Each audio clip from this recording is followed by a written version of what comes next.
Extrême droite.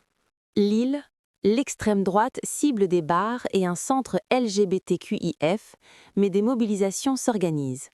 Dans la nuit du vendredi au samedi 7 février, l'extrême droite a tagué des croix celtiques sur plusieurs lieux liés à la gauche lilloise. Mais la semaine a été marquée par des mobilisations contre la présence de l'extrême droite sur les facs et dans la rue.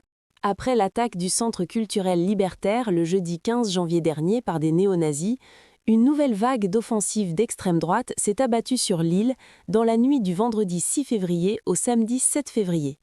Des croix celtiques ont été peintes sur les façades des bars Le Lyotais, Le Bel Ouvrage et Le Bouquet, connus pour accueillir des organisations politiques de gauche comme l'Offensive ou des conférences sur le Rojava.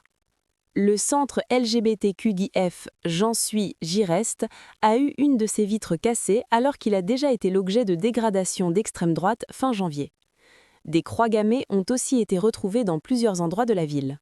Alors que Némésis, l'Action française et le collectif identitaire Nouvelle Droite, qui a succédé à Génération Identitaire et à la Citadelle, organisent un rassemblement citoyen patriote ce samedi à Lille sur la place de la République, sous bonne protection policière, comme à chaque fois que l'extrême droite s'affiche en ville, une contre-manifestation antifasciste rassemblant près de 200 manifestants s'oppose à leur présence.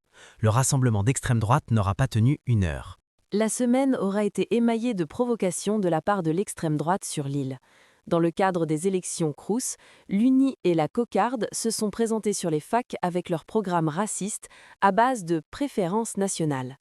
Sur le campus de Pont-de-Bois, les militants de la Cocarde, cagoulés et gantés, s'en sont violemment pris à des étudiants avant d'être chassés par la mobilisation.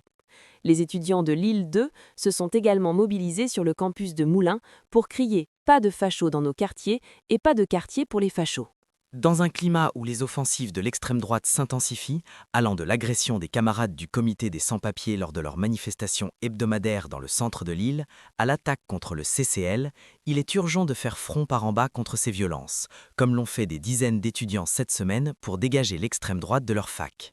Une lutte qui doit s'ancrer dans les lieux de travail, d'études et les quartiers, à l'image des habitants de Minneapolis qui s'organisent contre les offensives de ICE et montrent la voie contre les attaques de l'extrême droite en faisant reculer Trump.